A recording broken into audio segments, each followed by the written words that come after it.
All right, welcome into another edition of Betting Weekly Fast Break. And we are going to try to process what's transpired last night and really also Sunday in the association. I'm Doug Kezirian, joined by my friend Albert Nguyen, also known as Analytics Capper. Good to be with you, my man. I'm excited to, have this new venture, this new show with you. You and I, we're basically texting on a daily basis on these games anyway. So this is not really work. This is us talking through the games, and hopefully we give a lot of these viewers some insight and inside information in terms of what we see in betting angles. Yeah, brand new show here, part of the Betting Weekly family and umbrella here on the YouTube channel, Betting Weekly Fast Break, Monday through Friday, right now, 3 Eastern, noon Pacific, where I am in the Las Vegas city, and you are in the Dallas area. Albert, you want to talk about a little bit about your background, share with our audience for those who may not know? Yeah, absolutely. So I'm 40 this year, hit the big 4-0. That's really big news for me. I'm glad I made it that far. I've been betting for more than half my life. But the thing that really, the compelling moment for me from a social media perspective was starting Analytics Capper during COVID. 2020 hit. Russian table tennis was the major sport that was happening around the world, and everybody was thirsty for live sports. And I was just live tweeting the connections, the patterns, the trends that I saw. Fast forward to today, and I'm close to 100,000 followers. You and I have been friends since then. We've met up now a few times in Vegas. Doug, he still owes me dinner, so we'll do that next time. But no, it's been an unbelievable ride. I think Doug can vouch for this, but I'm loving how the industry is moving. Where in terms of where we're marrying the media aspect to the sports betting perspective, and I think that's only going to make people a lot smarter and a lot more, responsible moving forward. Yeah, and transparency and documentation, which I know the Betting Weekly is adamant about. Nigel does a wonderful job. All of our hosts do that, and record keeping, things like that, because there's no reason this shouldn't be similar to the financial world, right? You talk about stocks and things like that, portfolios and managing those things. So I'm all for doing that. I know you and I see eye to eye on that, Albert. And one thing I really appreciated with you is you have a model, and I remember peppering you with a bunch of questions and still do, frankly, but you really sort of have a different sort of analysis. You used your acumen as a sports fan and apply it to your model. And I don't want to give away all the secret sauce, not that I know it, but it's not just, oh, that's what my model said, and I'm going to put it, just lean into my computers and then go play golf while the games are on. Like, you like break it down, you understand it, and so you have the math element, but you also have really the sports fan and knowledge there where you can apply situational handicapping. And I think that's really a difference maker. Yeah, at the end of the day, these are human beings playing sports, right? These are not robots. These are not just numbers on a page. So Doug is absolutely right. I do have modeling. I do have simulations. And quite frankly, a lot of people now do, right? In 2025, it's actually the norm. They're leveraging all the technology at their fingerprints, from AI to machine learning to things like that. So when it comes to numbers based handicapping, it's not that special, if you will. But if you can find the perfect balance between the numbers, the human aspect of it, the narratives behind some of these, some of these games. For example, I took a big loss, right, with the Rockets and the Warriors game 7. I mean, you can't teach experience. You can't teach championship pedigree. And you saw that fourth quarter, the Golden State Warriors went on a 14-0 run to really blow that game out of the water. And Houston, I think they're the more talented team. They have the more talented players, but it's just way more than that. And so that's a good example of making sure that you're, taking into account the narrative and the human aspect as well. Well, and not sure how you can account for Buddy Hield going 9 of 11 from 3 either. Like that's not exactly model. But I like how you just don't just hide me. Oh, my model said this. And so there's ways to tweak. And I think that's really applicable as we turn the page to today and try to process what we saw the last day or so. And please join the conversation, chime in the comment section. Joe Bamba saying Boston and OKC, my picks yesterday could not have been more wrong. And that's okay. Like, Yeah, my picks yesterday weren't that great, but what are you going to do? Like, I'm sorry, the Celtics were up 20 and, missed 45 three-pointers. Like, so you can only do so much sort of Monday morning quarterbacking with some of this stuff, and it is what it is. So, but I do think there's a human element to the sports bettor as well, not just the player. So the question is, I mean, look, a two-leg parlay yesterday with the dogs was 18-1. If you factor in Indiana on top of that in game one on Sunday, 75-1. There are things that have never happened in the history of sports. First time two playoff dogs on the same night of at least 9 points won outright. And that's over a 25-year sample size. So it happens. And we just turned the page. But a question, how much does that impact what you were thinking going into this game one between Golden State and Minnesota, because we have a team coming off 7 games like Denver, and we have a team that had rest versus rust like OKC last night. So are you sort of reassessing how you maybe were looking at tonight's game one or even the series price? Because the Warriors got some steam up to like a 190 or so because of where, how their previous series ended. T-Wolves were about a buck 40, buck 50 open. Are you sort of recalibrating how you're approaching tonight or this series, given what transpired Yeah, last night?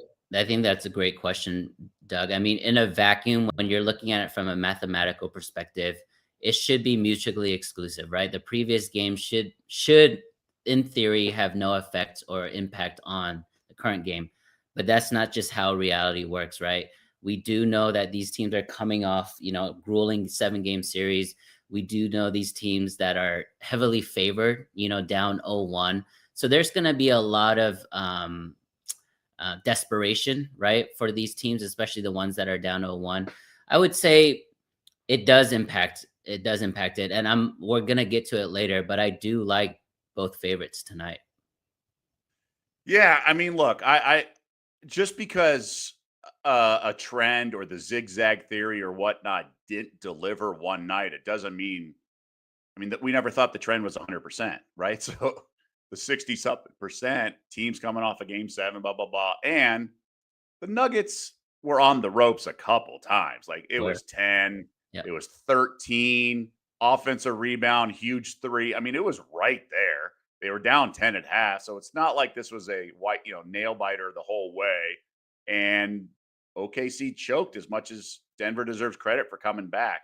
And just a wild fouling situation. So, and then the Celtics game is, I don't have to bend any truths to say that the Celtics had that game. I mean, up 20 in the second half. So, um, what about any value then? If we see, I think there's value on the Celtics on the adjusted series price minus 365, I believe at Bet Rivers. I Yeah. don't think the Knicks showed me anything. 360 here. I don't think the Knicks showed me anything that gives me caught. Now, pause. Now, I do think the Porzingis situation gives me a little concern, but the Celtics to win the next 4 games is only plus 275. For them to win 4 the next 5 and win the series 4-2 is the favorite at plus 225. Now, remember, if New York won in Boston like they did, then game 5 could be a closeout game if the Celtics take care of business the rest of the way, including both games in New York. I don't think that's going to happen. I think it does come back to Boston 2-2. I'm not saying it's absolutely going to come back 2-2, but I think the Celtics win tonight. And I would guess game 3 as well. And I think the Knicks crowd gets it to game 4. But I would think if the Celtics hold serve at home in game 5, they win game 6 on the road. Now, that's just quick read. Again, a lot of things went right for the Knicks. Boston missed a lot of shots. It's as stupid as if Boston made 3 or 4 more threes, they would have covered, not just one, but covered. So if they go 19 of 60, they still, which is below, good percentage, they still cover. They win by double digits in theory, in a vacuum, right? If you just tweak a couple numbers. So I'm not ready to overact. I do think there's value on the Celtics. I think there's value. And you got me thinking this Celtics minus 1.5 games, basically to win the series in 6 or better. Yeah, I'll say this. If the Celtics are going to shoot 63s in every single game the rest of the series, they're going to win the next 4. I think it's pretty simple. We know about shooting variance, but we also know that New York Knicks were 0-4 against Boston in the regular season. They were 0-4 against Cleveland as well. They got swept by both, uh, you know, top 2 seeds in the East. New York is a good team, but we also saw in Detroit that who's vastly inferior New York is very limited, and I think a lot of that is going to be their rim protection.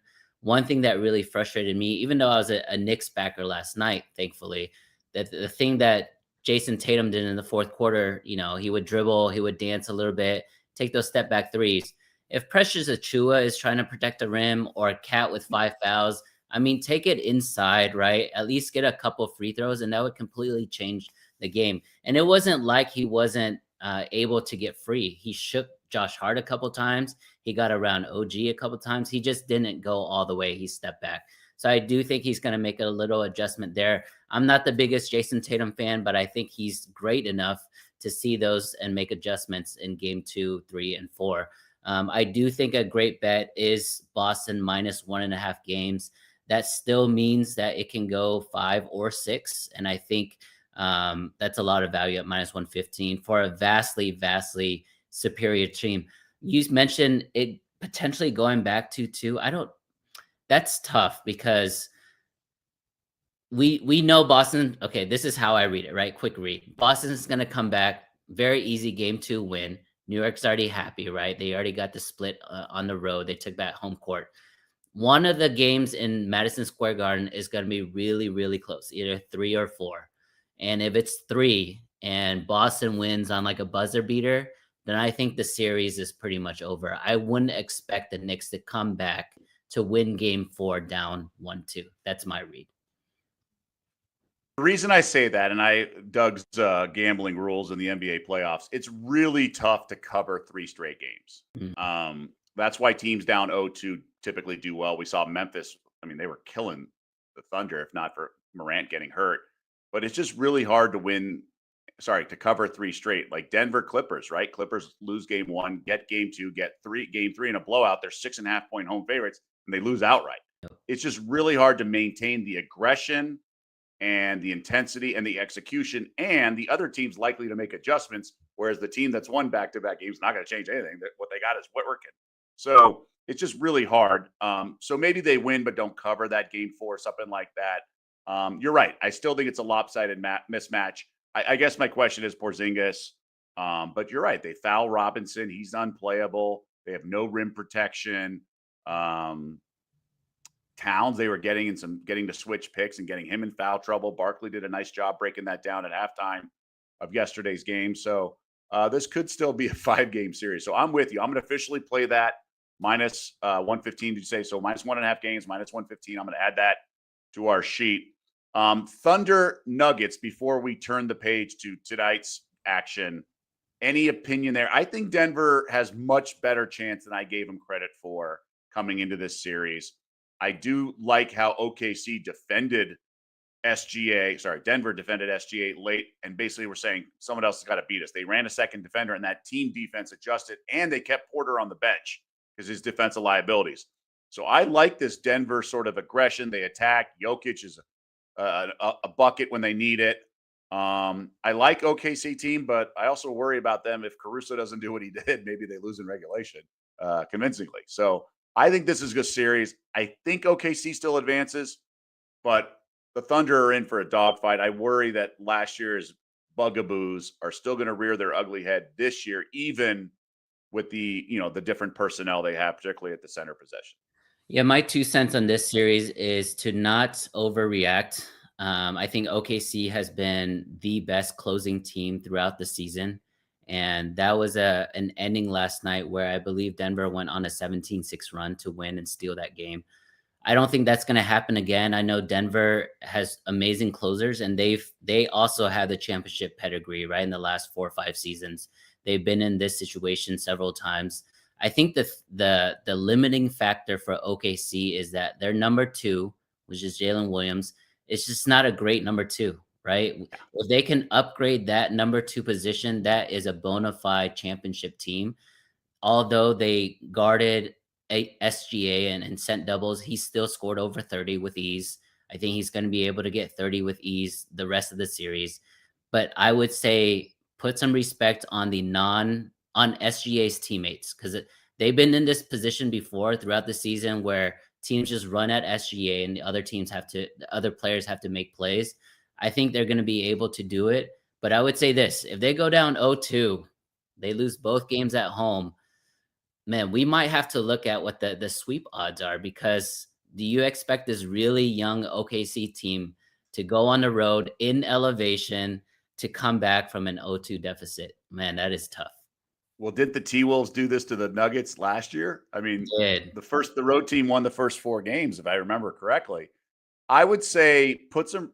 I understand the respect that they deserve for what they did the regular season, but this supporting cast of the Thunder also wet the bed last year Mhm. in this situation. Now they had the game one. I think their coach Mark Dagnall screwed up with the fouling, 12 seconds, fouling in the backcourt, all that stuff. So it was on the coach as much as it's on, frankly, Holmgren's free throws. So this again, they both favorites should have won last night. They had the games won, different degrees, double digit leads late, all that. But I I'm more talking about the point spread and the ability to win games at home in Denver. I do think the Thunder are the better team, but I also think there is a path for Denver that I didn't see coming into game one, even though I do think the win was quote unquote fluky. I would agree with that. If I was OKC, my adjustments defensively is to do the same thing they're doing to SGA, right? Conversely, Jokic is picking them apart. He's playing bully ball. Not usually when he gets the ball in the high post, he's looking to pass. But now with Chet Holmgren or Lou Dort, playing tip of the spear defense, he's just backing them down, and he is trying to make that first shot, but he also understands he can get that offensive rebound pretty easily as well. So it's low pressure for him. I think it's time for you to send a hard double at Jokic and make guys like Westbrook and Gordon, who hit the game-winning three, beat you from the outside. I think that to me would be the recipe. Rather than just like let Jokic get 50 and no one else gets anything. I do agree with that approach. Okay, let's turn the page. We have 2 series today, one starting, one continuing. Let's start with the one that's the first game on the docket. That's game 2. Pacers steal game 1 in Cleveland. And not only were them being up at halftime was the most surprising, the fact that the Cavs came back, took the lead at the end of the third, and the Pacers punched back and won. So I was pretty impressed. The injury concerns are there for Cleveland. So the zigzag theory would say Cleveland rolls. We saw that in the first round. Even the Lakers, who lost game 1, bounced back in one convincing fashion game 2. It's hard to ask Indy to win both games outright or even cover tonight. But the health factor, you have Garland, who I think is going to play, but he might be hobbled. DeAndre Hunter's banged up, and Mobley's questionable and may not play. All 3 missed practice or shoot around yesterday. That's why I am not laying the 8 points. I do think the Cavs get the win, but the Mobley component concerns me. How are you seeing this, Albert? Yeah, I actually do lean the Cavs here. I do think the zigzag theory is going to work in this series, or the first 2 games. Cleveland, one of the best teams, if not the best team in the league. I know they're dealing with injury issues, but they've blown out and covered teams with injuries throughout the season. I know this is a different beast with the playoffs, but not really, to be honest. When we're looking at the Pacers team, it's not like their defensive intensity is picking up. It's really because they hit really big shots last night. Nembhard hit big threes. Matherin had a huge block. I think the Cavs is the right look here, but even on top of that, Doug, I actually like the overs throughout the series. I know the Cavs have the defensive player of the year in Mobley. They have the number 3 rated defensive team in the NBA. But if you look at some of their soft spots or their weaknesses on defense, it plays into the hands of the Pacers. Second chance points. They're not a great defensive rebounding team. I believe they're ranked 22nd in the entire league. Opponent fast break points, letting the Pacers get out on a fast break, easy buckets, easy threes. Those are recipes for underdogs to cover. But I think for this game, I think Cleveland's going to keep everything tightened up. They're going to clean everything up from that first game. And if you're looking for, a player prop for the entire series, with all these injury concerns with Garland and Mobley and Hunter, the one constant is Donovan Mitchell. So definitely look into most points, most threes, points, rebounds, assists, things like that. I think Donovan Mitchell is going to have that, landmark series that he had in the bubble when he was on the Utah Jazz. Yeah, so I believe at last check, the to have the most points today in this game two is minus 145. I worry with Garland returning. I like the over tonight too. I'm waiting to get confirmation, or at least I think I maybe by the end of the show I'll be in. But if Mobley's out and Garland's in and hobbled, well, that lends itself to the over for various reasons. So I think we're going to see some points. Also, I think the Cavs bounce back per se is more going to be offensive minded. I don't think it's going to be okay. We need to lock these guys down on defense. I do think Pacers are going to get their points, and maybe they don't shoot whatever it was 68% on open looks. I think the Cavs are going to score. I think what happens when these teams and the zigzag, the reason it works is they're initiating sort of the contact, the energy, they're attacking. Like I think you were talking about Tatum a moment ago. Tatum's going to attack the rim, get in foul, get the team in the bonus early, get defenders in foul trouble. Therefore, they can't contest more shots at the rim. So I think there's just going to be an overall aggression, and the ball finds energy, as Jay Billis always says. Things like that. That's where it's going to be shown. It's not going to be a half court rock fight where the Cavs lock down on D. It's going to be offensively having that extra edge, loose balls, things along those lines. So I agree with you. I think we're going to see some points. Cavs team totals also a play for me. All that. I think the Cavs bounce back. I just think there's a tax at 8 and the uncertainty. I wonder if Indy can score. And I think the Pacers were slept on by a lot of teams in the market just because they were so much better the second half of the season when they were healthy, getting Turner back and all that stuff. I think this is a legit team with a legit championship coach as well. So 8 feels a little high. I lean to Cleveland minus the 8, but that's what's giving me pause. But to your point, I'm on the over as well, and Cavs team total over. I like it. A lot of it is not only personnel driven, like Doug mentioned, with Mobley potentially being out, but it's just a lot easier for a team to play faster rather than slower. And let me elaborate on that.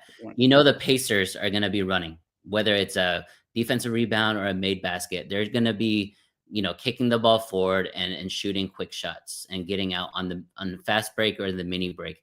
It's much easier for Cleveland to be sucked into that style as opposed to, oh, they're running on us, let's slow down, right? Because that's just not how the NBA 2025 NBA works. Like, people are into scoring, they're into shooting threes, layups. So I like the over a lot. I would say the opportunity for the over is definitely going to be there. It's really going to be up to the Cavs to make their threes. I think they lost the 3-point battle by 30 points in game 1, and I don't expect that to continue to happen in game 2. All right. Good stuff. Any props? You mentioned stuff that have caught your eye. I'm on Nebhard over 1.5 threes. He's a guy who feels comfortable in the lineup. It's, sometimes role players will shoot only when the shot clock's winding down. But I like Nebhard over 1.5 threes plus 105, I believe, at Bet Rivers because he's going to get his looks. He did it in other series, and there's field goal. So there it is, plus 102. I just think that's a strong look for a guy who's looking for a shot, and we like the over. So we think high volume of possessions. You mentioned wanting to get out on the break in the secondary break, and try to score before the defense sets up. Even though the spot favors the Cavs with energy and things like that, Nebhard should get his. And maybe the defense of Cleveland rotates well on maybe Halliburton or sort of Siakam. But I think Nebhard's the guy. Now, is he going to go bananas and have 5 made threes? Maybe not. But we only need 2, and we're getting plus money. Yeah, in game 1, Neesmith was 4 for 6 for threes, and Nebhard was 5 for 6 on threes, right? The other guy that shot a lot of threes, I think, is the bet for me. It's Donovan Mitchell, most threes made for the entire series. So in game 1, he shot 11 threes, Doug. He only made 1 of them. So he's already down 4 against guys like Nebhard and Neesmith, right? But through the course of this series, and I think this is going to go at least 6 games. I think Indiana is definitely going to get 1 at home. I think that just lends more to the guy that's shooting 11 threes a game. And I don't think Donovan is going to continue to miss 10 of those, right? So if he shoots 11 and makes 4 to 5 every game, then I think this bet is pretty safe. I like the Donovan Mitchell most threes made for the series, which is plus money right now, plus 150. What about the fact that Garland's returning and may have occupy some of that usage? I think that doesn't hurt him, to be honest. I think he's going to be able to take better shots. Yeah, he's gonna take better shots, which means he's gonna make the same amount, in my opinion. I think he took 11 threes, and as I remember, maybe 2 of them were bad shots. Right. Not Okay. 8 or 9 of them were definitely like within the offense. So I don't know. I still like it a lot, and I would continue to back Donovan Mitchell. People don't realize I think he has a 5th or 6th highest scoring average in playoff history. That's Donovan Mitchell. That's insane. And he's always been someone that raises his game up, whether it's in Utah or Cleveland. All right, let's go to game one. The other game tonight, the second game of the doubleheader and the late game, if you will. Timberwolves 7-point home favorites in game one with the Warriors. And we know the underlying sort of narratives. We got Rudy Gobert against Draymond Green. We have Jimmy Butler against his former team that he didn't think took anything seriously enough and played defense enough. And then there's the Steph Curry factor. There's Ant, who's just ripping through guys. Last year, eliminated Kevin Durant in the playoffs. His idol talks smack, LeBron and Luca. And then you get in 5 games, they had the chip on their shoulder, and everyone picked the Lakers at ESPN, and everyone picked them in 5. And then he did a victory lap around the arena at night after the Game 5 closeout. And as we see on the screen, don't forget tons of betting content here on Betting Weekly channel. Check it out. Good stuff. Nigel and the fellas, whether it be tennis, whether it be soccer, the dojo, which is such a great name for a show. A lot of cool stuff. So in terms of this game, I understand the logic with the T-Wolves, which is why I was on the Thunder last night. For me, it's T-Wolves or pass. But I have a unique angle on this game, but I want to get your opinion here. And also took down Jokic last year. Don't forget that as well. So he's on a mission. He's most likely going to take down Steph Curry. I think the series bet right now is minus 180 on Timberwolves' favor, which is kind of telling if you think about it. But my favorite bet in this one, because I expect a very physical series, not only the Gobert Draymond angle, but Jimmy Butler is a bruiser inside. We know McDaniels, we know Randall really brought the wood against LeBron and company in that first round. I think he's going to continue to do it because he sees Jimmy Butler in front, and I think he's going to head down and drive really hard. So I'm looking at rebound props in this one. There's nothing that catches my eye in game one, full transparency there, but I'm going to continue to look throughout the series, game 2 through 5 and 6 and 7, to see if there's any rebounding props. We know Steve Kerr now, after that game 7 performance, he's really going to have trust in Pods, and he's going to have a lot of trust in Buddy Hield. So those two guys getting extra minutes is going to be telling, in my opinion, when it comes to rebounding.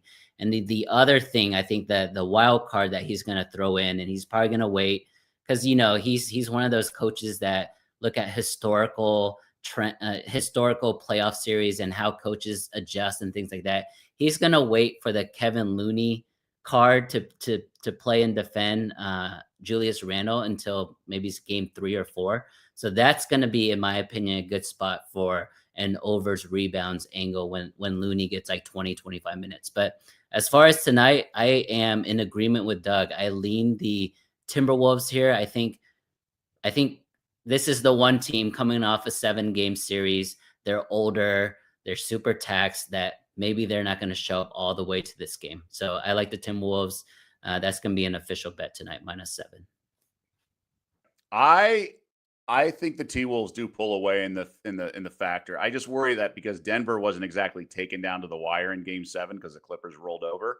But I wonder, because it was sort of a not cruise control win for the Warriors, but I feel like they had some left in the tank. So I do think early I'm on Golden State. Couple reasons. First quarter plus 2.5 points is a lot, because I think what's happening is in all these situations, the first half spread is commensurate with the game line, and the first quarter spread is commensurate with the first half, right? Mhm. But the game line has a tax because of the potential fatigue.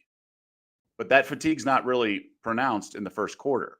So I think you're getting line value with the Warriors in the first quarter. On top of that, I think it's a little bit of a flat spot for the T-Wolves just because they're feeling themselves a little bit. We've mentioned the teams they went through, but they were the underdogs in those series. Like the Lakers, it was us against the world. Everyone's picking LA. Oh, LeBron, Luca. Oh, Denver, they were the defending champs, I believe, last year as well. And then this is different. They're the favorite here. And then you have a team coming in, and I say, Warriors are a shock factor. There is a shock to the system when you have to learn how to defend Steph and this unique Golden State offense. And I also don't know.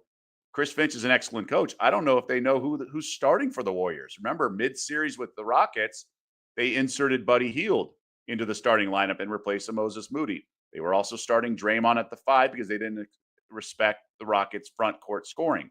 Are they going to do the same because Gobert is a center? I don't think the T-Wolves really know what they're getting into early on. So I think Curry is an X factor early on because he's so complicated to defend. And yes, as the series goes on, Houston sort of figured it out a little bit and knew how to defend, and because it's the same opponent game in, game out.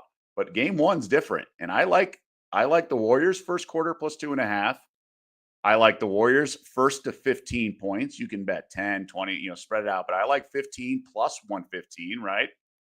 And then Curry plays the whole first quarter. So I like him over 5.5 points at minus 120. That's 2 threes. The guy's automatic. And the T Wolves, and I believe I saw this on the Bet Rivers site, which is, talked a lot about trends. Curry in I think 8 of his last 9 games at Minnesota. So playing on the road here, he's gone for at least 5 threes. So I think the T Wolves defense is excellent from a length standpoint, and they can switch a bunch. But that may not be the right recipe against a guy like Curry. It's more quickness. And yes, Amen Thompson did a nice job because you have size and quickness, but he's one of the best defenders in the league. I don't know if McDaniels can do that. And McDaniel gets in foul trouble against guys like Lucas sometimes. So maybe Curry. So I think Curry's just going to be an animal early on. And then I like Curry over 4.5 threes, 5 plus threes at minus a buck 14. I think Curry goes bananas. I think he's incredible. And again, I'm going to bank on the shock factor, the shock value that Minnesota's coming in a little rusty, feeling themselves a little bit, playing the role as favorite, and not really knowing what to expect from this Warriors offense in more ways than one.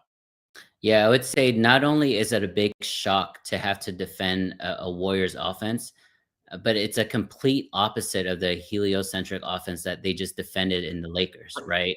So it's like a double shock to them, and they better not go man because Curry is gonna eat them alive. So I really like that look, to be honest, because we all know Steph Curry didn't even score in the first half in Game 7, right? So you would expect a first quarter, first half bounce back in that respect.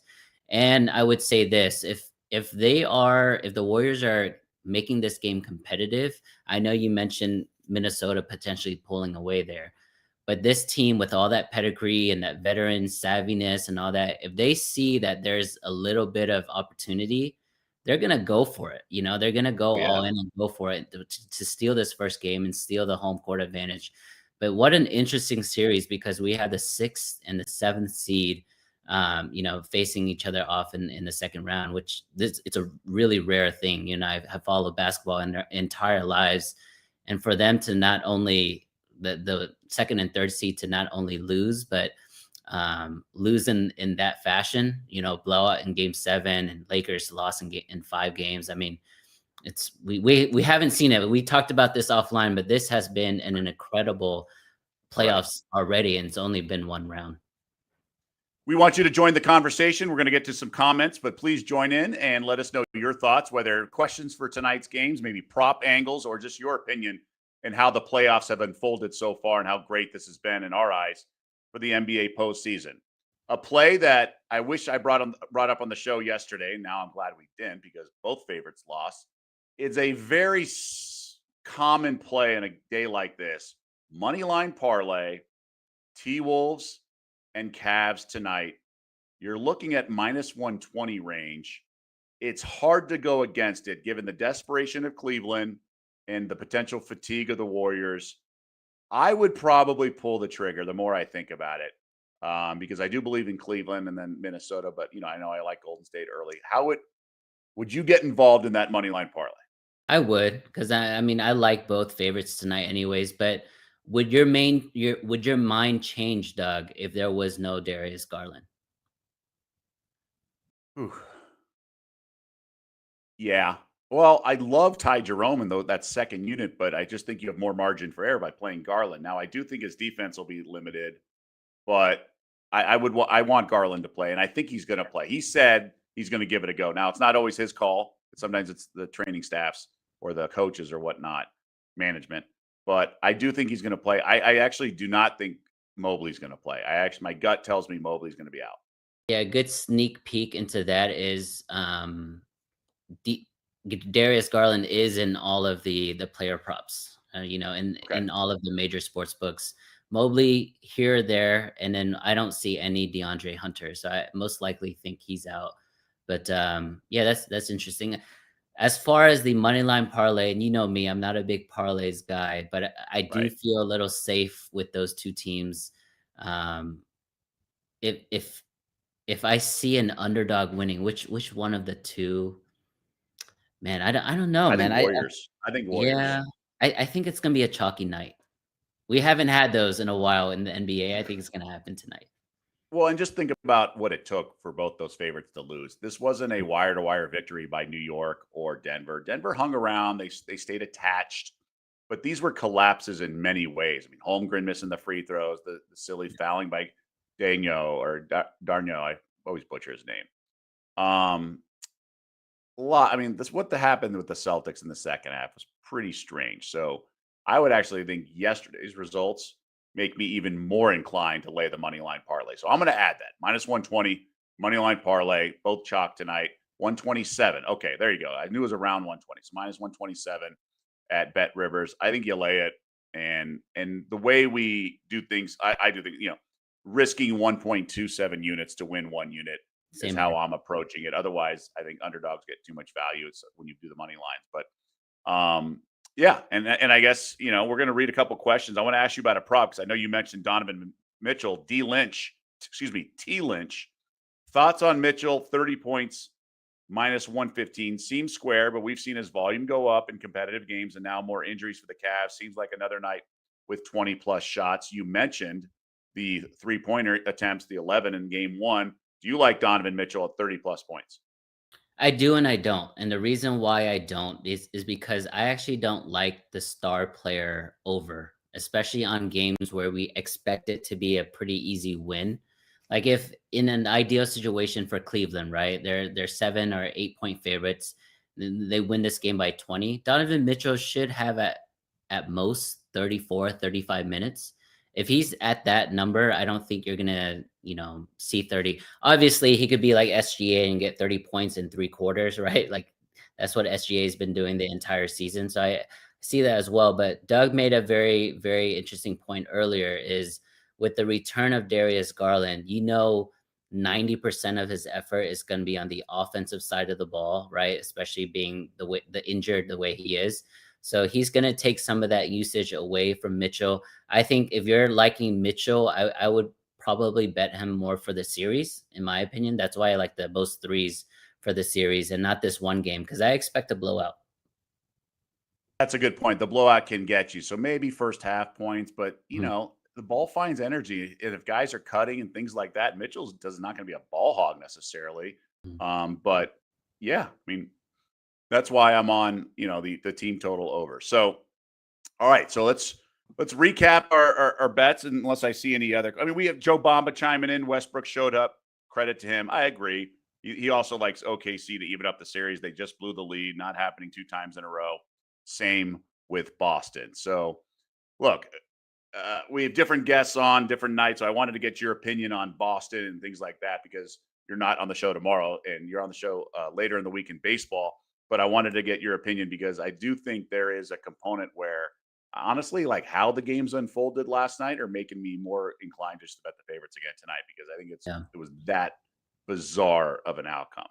And I think books understand that from the fact that there's going to be a lot more public money or casual betting on the underdogs right now, right? Because you're getting a lot of value. Everyone wants to cheer for the underdog. And so both dogs tonight are square if you look at the splits.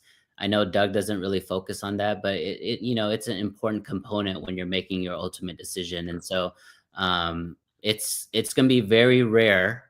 I don't know how rare. Maybe Doug can go through the archives, but for 5 dogs to cover in the first 5 second round playoff games, that's a lot. That's asking a lot for underdogs. But I agree. I like both favorites tonight. They should take care of home court tonight. Okay.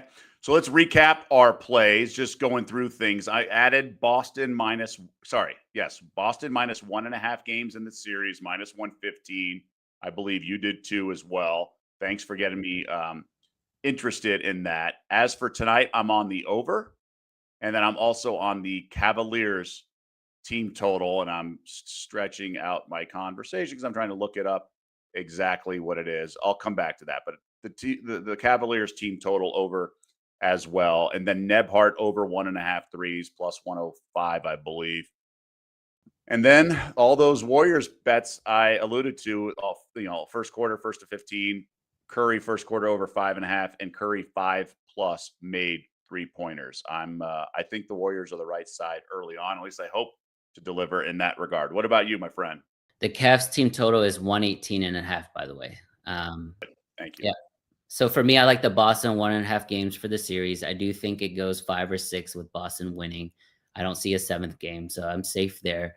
And then I like both favorites tonight. So give me the Cavs with the points, or laying the points, and give me the T-Wolves laying the points on both of those. And then one player prop series bet. I think it's a little bit of good value because he is so behind Neesmith and Nebhart. But if he attempts 11 threes again, I think he's going to make a good amount of them. I like Donovan Mitchell to have the most made threes in that series. Right now, it's plus money at plus 115. Awesome. Love it, man. This was a lot of fun. I know you're going to be on the baseball show. Yes. Betting Weekly Hardball on Friday, I believe. So we'll look ahead to the weekend. So like a lot of information on that show.